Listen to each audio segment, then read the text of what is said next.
we provide you the platform to turn your dreams into reality. Give wings to your aspirations with KR Mangalam University. हरियाली तीज का पर्व हर साल महिलाएं भक्ति भाव के साथ मनाती हैं। ये भगवान शिव और माता पार्वती को समर्पित है। ये पर्व सावन महीने के शुक्ल पक्ष की तृतीया तिथि को मनाया जाता है।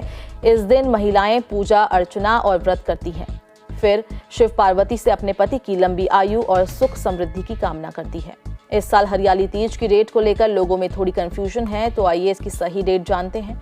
हिंदू पंचांग के अनुसार सावन महीने के शुक्ल पक्ष की तृतीया तिथि 26 जुलाई को रात 10:41 पर शुरू होगी। वहीं अगले दिन यानी 27 जुलाई को रात 10:41 पर समाप्त होगी। पंचांग को देखते हुए इस साल हरियाली तीज का व्रत 27 जुलाई को रखा जाएगा। अब आपको बताते हैं कि हरियाली तीज की पूजन सामग्री क्या है। भगवान शिव और माता पार्वती की प्रतिमा, वेदी, धूप, दीप, अगरबत्ती, चंदन, रोली, अक्षत, फूल, बिल्वपत्र, धतूरा, शमी के पत्ते, फल, मिठाई, सूखे मेवे, घी, गंगाजल, पंचामृत, नया वस्त्र, मेहंदी, चूड़ियां, सिंदूर, बिंदी, आलता और अन्य श्रृंगार का सामान आदि। इस दिन महिलाएं सुबह जल्दी उठे और स्नान करें, 16 श्रृंगार करें और लाल रंग के वस्त्र धारण करें। पूजा सामग्री इकट्ठा करें। घर के मंदिर में या पूजा स्थल पर एक वेदी स्थापित करें, उस पर लाल या पीला वस्त्र बिछाएं। भगवान शिव और माता पार्वती की प्रतिमा स्थापित करें। हाथ में जल और पुष्प लेकर व्रत का संकल्प लें।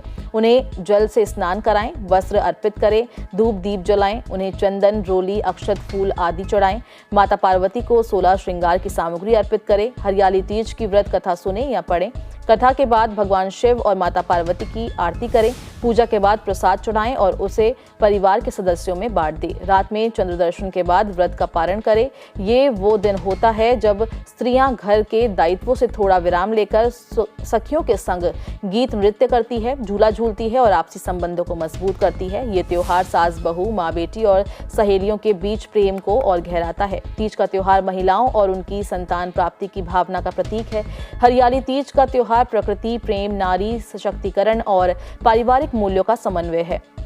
ये पर्व हमें सिखाता है कि सच्चा प्रेम केवल पाने में नहीं बल्कि समर्पण में है और जीवन में अगर हरियाली चाहिए तो उसमें श्रद्धा, आस्था और संबंधों की मिठास होनी चाहिए।